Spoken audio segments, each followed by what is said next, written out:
మన శారీవరీ కలెక్షన్స్లో ప్యూర్ కంచిపట్టు saris, Banaras, Venkatagiri, Gadwal, much more saris, 100+ variety of saris అందుబాటులో ఉంటాయి.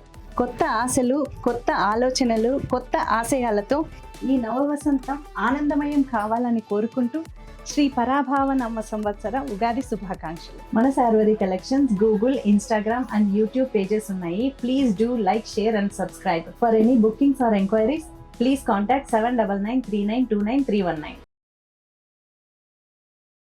నమస్కారం. ఆర్జేఆర్ ప్రేక్షకులందరికీ కూడా పరాభవనామ సంవత్సర శుభాకాంక్షలతో మీ శ్రేయోభిలాషి ఎస్వి నాగనాథ్, ఆస్ట్రో సైకాలజిస్ట్. పరాభవనామ సంవత్సరం మీనరాశి వారికి గోచార ఫలరీత్యా సుదీర్ఘకాలంగా రాశిలో ఉన్నటువంటి ప్రధానమైన 4 గ్రహాల యొక్క సంచారం. ఈ 4 గ్రహాలు ఏవైతే సుదీర్ఘకాలంగా ఒక రాశిలో ఉంటాయో వాటిని ప్రధాన భూమికగా తీసుకొని గోచార ఫలితాలు చెప్తాం.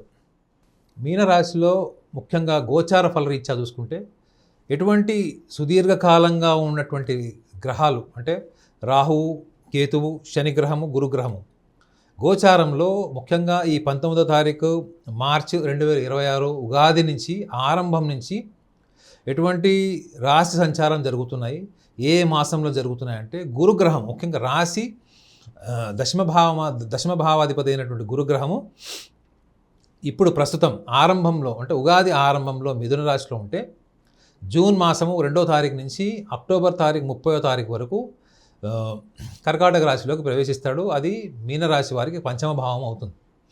మరి ఈ అక్టోబర్ తర్వాత మళ్ళీ గురువు సంచారము సింహరాశిలోకి ప్రవేశిస్తాడు. అక్టోబర్ 30 తర్వాత మళ్ళీ సింహరాశిలోకి ప్రవేశిస్తాడు. మరి మీనరాశిలో ఆల్రెడీ ఏలినాటి శని ద్వితీయ భాగంలో ఉన్నారు వాళ్ళు మీనరాశి వాళ్ళు. మరి శని సంచారం ఏమైనా జరుగుతుందా ఈ సంవత్సరం? శని సంచారం జరగదు. మీనరాశిలోనే శని సంచారం, శని శాశ్వతంగా అందులోనే ఉంటాడు ఈ సంవత్సరం అంతా కూడా.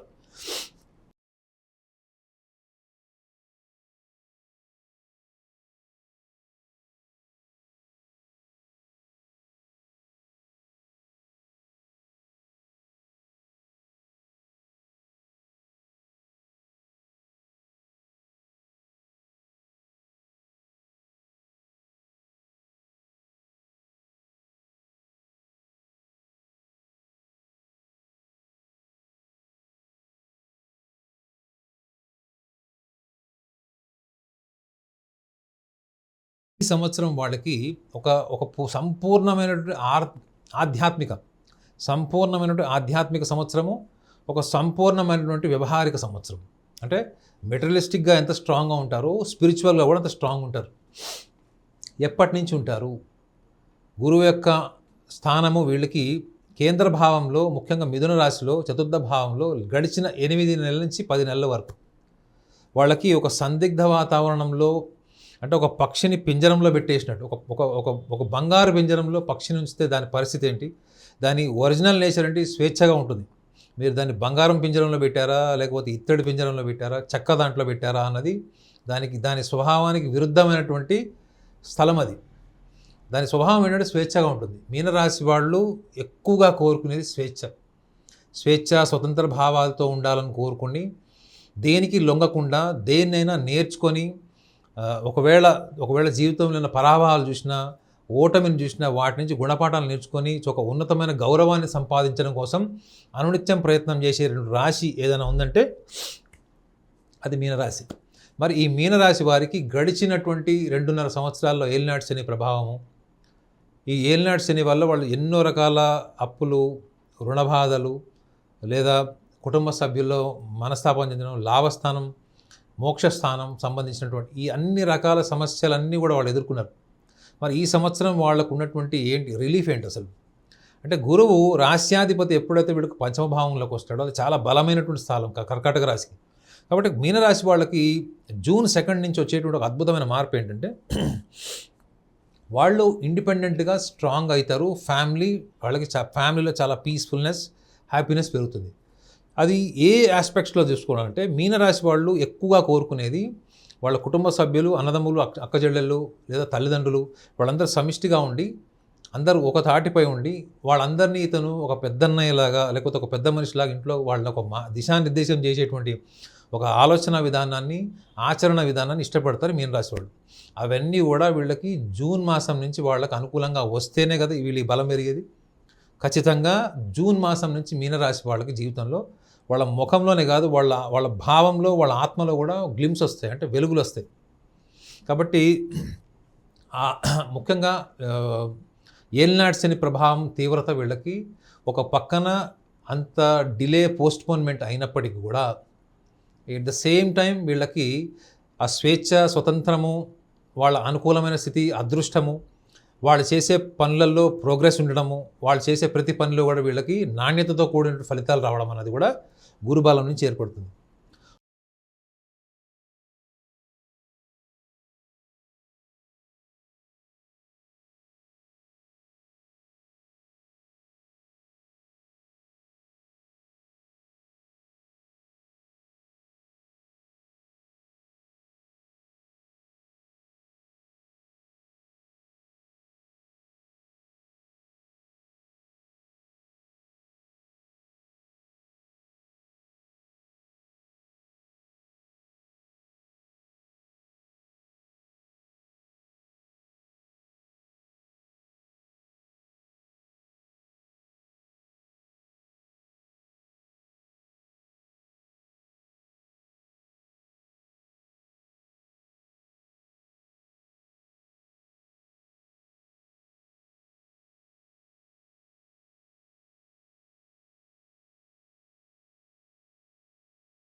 కనీసం ఒక కార్పొరేటర్ స్థాయి కూడా లేదు, డైరెక్ట్గా ఆయన ముఖ్యమంత్రి పదవికి వచ్చారు ఆయన.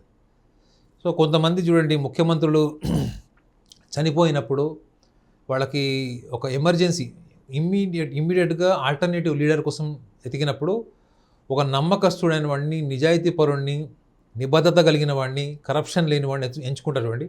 అటువంటి రిజల్ట్స్ని ఇన్స్టెంట్గా ఇచ్చేవాడు రాహు. సో ఖచ్చితంగా మీనరాశి వాళ్ళకి హోదా, ఉన్నతమైన పదవి, గౌరవము అన్నది ఈ సంవత్సరంలో వాళ్ళకి అద్భుతంగా ఉంటుంది. కాబట్టి మీరు జూన్ మాసం వరకు ప్రతికూల వాతావరణం కంటిన్యూ అవుతున్నా, ప్రతికూల వాతావరణం గురువు వల్ల, శని వల్ల మీరు నిర్బంధింపబడినా, మీరు జూన్ 2 నుంచి మీ జీవితంలో ఇటువంటి అద్భుతమైన మార్పులు వస్తాయి.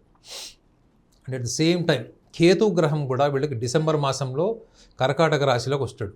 అది పంచమ భావం అవుతుంది. సో కేతువు పంచమంలో ఉంటే లాభంలో రాహు ఉంటాడు వీళ్ళకి. సో కేతువు ఆధ్యాత్మికపరమైనటువంటి భావాలు, ఆధ్యాత్మికపరమైనటువంటి యాత్రలు ఇవన్నీ జయించడమే కాకుండా వీళ్ళు సోషల్ సర్వీస్లో సెల్ఫ్లెస్నెస్, గతంలో వీళ్ళు ఎంత సెల్ఫ్లెస్నెస్ ఉన్నదో, నిస్వార్థపూరితమైన వీళ్ళు పనులు చేశారో, ప్రణాళికలు వేసుకున్నారో, ఎటువంటి కార్యాచరణ చేశారో వాటికి ఎటువంటి గుర్తింపు లేదు. అందరు వీళ్ళు వాడుకొని పక్కన పెట్టిన వాళ్ళే. కానీ ఈ సంవత్సరంలో వాళ్ళకి అటువంటి మోక్షదాయకమైనటువంటి, అంటే మనం జనరల్గా ఏమనుకుంటామంటే మనం మంత్రోపచారణ ద్వారానో లేక మెడిటేషన్ వల్లనో ఏదో ఒక మార్గంలో మనం ఆధ్యాత్మిక స్థాయిలో ఒక ఉన్నతమైన స్థాయికి వెళ్తాం అనుకుంటాం. మీరు ఏవైతే అన్నీ వదిలేస్తారో, దేని నుంచి అయితే మీరు పూర్తిగా డిస్కనెక్ట్ అవుతారో, అక్కడి నుంచి మీ రియల్ స్పిరిచువల్ జర్నీ స్టార్ట్ అవుతుంది. అంటే మంత్రంతో కానీ, ధ్యానంతో కానీ, బుద్ధితో కానీ సంబంధం లేని ఒక స్థితి ఉంటుంది. ఆ స్థితికి మీరు ఎప్పుడైతే వెళ్తారో, మీరు ఏది ఊహిస్తారో, మీరు ఏది చెప్తారో జరుగుతుంది. మీనరాశిలో పుట్టిన వాళ్ళకి ఖచ్చితంగా 10 మందిలో 9కి ఈ యొక్క యోగం ఉంటుంది ఈ సంవత్సరం. కాకపోతే అంతర్గతంగా ఉన్నటువంటి భావాలు, అంతర్గతంగా ఉన్నటువంటి శక్తి సామర్థ్యాలన్నిటికీ కూడా కాలం పరీక్ష కూడా పెడుతుంది, సవాలు కూడా పెడుతుంది. వీళ్ళు గతంలో చేసినటువంటి కర్మల్ని, గతంలో చేసినటువంటి కార్యాచరణని కూడా ఈ పరాభవనామ సంవత్సరం కన్సిడర్ చేస్తుందంటే పరిగణలోకి తీసుకుంటుంది. సో ఖచ్చితంగా మీనరాశి వాళ్ళకి గతంలో గడిచినటువంటి ఏలినాటి శని ప్రభావం 2 సంవత్సరాలు ఏవైతే ఉన్నాయో అది వాళ్ళకి అనుకూలంగా ఉంటుంది. ఈ విషయాన్ని మీరు పూర్తిగా నమ్మండి. దాన్ని అడాప్ట్ చేసుకోండి. ఖచ్చితంగా మీకు June to October it could be golden year, అద్భుతమైనటువంటి టైం ఇది. సో ఫర్టిలిటీ ఇష్యూస్ ఉన్న వాళ్ళు, ముఖ్యంగా ఆడవాళ్ళు అయితే, లేదా హెల్త్ ఇష్యూస్ ఉన్నవాళ్ళు, ఏదో ఒక బలమైన కారణం వల్ల పిల్లలు లేకపోవడము, లేదా పిల్లలు డిలే అవ్వడము, ఈ ఫర్టిలిటీ ఇష్యూస్తో బాధపడుతున్న వాళ్ళు, లేదా కొంతమంది ఫ్యామిలీ అప్పుడు ప్లాన్ చేసుకుంటారు మ్యారేజ్ తర్వాత, వాళ్ళందరికీ కూడా ఈ సంవత్సరము భావోద్వేగాల పరంగా, అంటే emotionally they will be highly కంటెంటెడ్. ముఖ్యంగా మీనరాశి వాళ్ళు, మీనరాశికి అధిపతి స్వభావం ఏంటంటే జలం. ఈ జలరాశికి సంబంధించింది మోక్ష భావానికి కూడా అధిపతి అయినటువంటిది కూడా ఈ మీనరాశి. ఈ రాశ్యాధిపతి కూడా గురువు. ఈ గురువు ఈ సంవత్సరంలో గడిచిన 20 సంవత్సరాలు 10 సంవత్సరాల్లో కూడా ఇవ్వనటువంటి గొప్ప ఫలితాలు, మార్పులు, పరిపక్వత, ట్రాన్స్ఫర్మేషన్ అంటారు, ఇవన్నీ కూడా వీళ్ళకి ఈ సంవత్సరంలో ఖచ్చితంగా వస్తాయి. మీకు కావాల్సిందల్లా ఒకటి ఏంటంటే, ఎదుటి వ్యక్తుల్ని సంతృప్తిపరచడం కోసం మీ వ్యక్తిత్వాన్ని మార్చుకోకండి. పూర్తిగా అణుచుకోవడం మంచిది కాదు, పూర్తిగా వ్యతిరేకించడం, పూర్తిగా తిరగబడడం కూడా మంచిది కాదు. ఎప్పటి సందర్భాన్ని బట్టి అప్పుడు ఉండాలి, ఎప్పుడు సందర్భాన్ని అప్పుడు వదిలేసేయాలి. వేరే వాళ్ళ ప్రోద్బలంలో లేకపోతే వేరే వాళ్ళ మీద ఆధారపడడం అనేది తగ్గించుకోవాలి. వేరే వాళ్ళ విమర్శను తిరస్కరించడం, వేరే వాళ్ళు అవసరాని కోసం, స్వార్థం కోసం పొగిడినా కానీ దాన్ని స్వీకరించడం లాంటివి కూడా మీరు తగ్గించుకోవాలి. పరాభవ నామ సంవత్సరం ఉన్నతమైన స్థానంలో ఉన్న వాళ్ళని అధపాతాళానికి దొక్కేస్తుంది. ఎన్నో సంవత్సరాలుగా గొప్పగా బతుకుతున్న వాళ్ళు కింద పడిపోవచ్చు. అధపాతాళంలో ఉన్నటువంటి వాళ్ళు, మంచి బుద్ధి, మంచి షార్ప్నెస్ ఉన్న వాళ్ళు, వాళ్ళందరూ కూడా చాలా ఉన్నతమైన స్థానాన్ని గుర్తింపు కూడా పొందవచ్చు. ఈ సంవత్సరంలో అన్సర్టనిటీస్, అన్ప్రెడిక్టబిలిటీస్ ఏమైనా జరగచ్చు. మీరు కొన్ని విషయాల్లో మన బుద్ధిని షార్ప్గా చేసుకొని మన ప్రణాళికబద్ధంగా ఉంటే ఈ సంవత్సరము పరాభవనామ సంవత్సరం అంతా కూడా అద్భుతమే, విజయమే. కాబట్టి మీనరాశి వాళ్ళకి చిన్న చిన్న విషయాల్లో అవగాహన పెంచుకుంటే పరాభవనామ సంవత్సరం మీకు మంచి జ్ఞాపకాలను ఇస్తుంది. మంచి జ్ఞాపకాలను ఇవ్వాలని కూడా నేను మనస్ఫూర్తిగా కోరుకుంటున్నాను.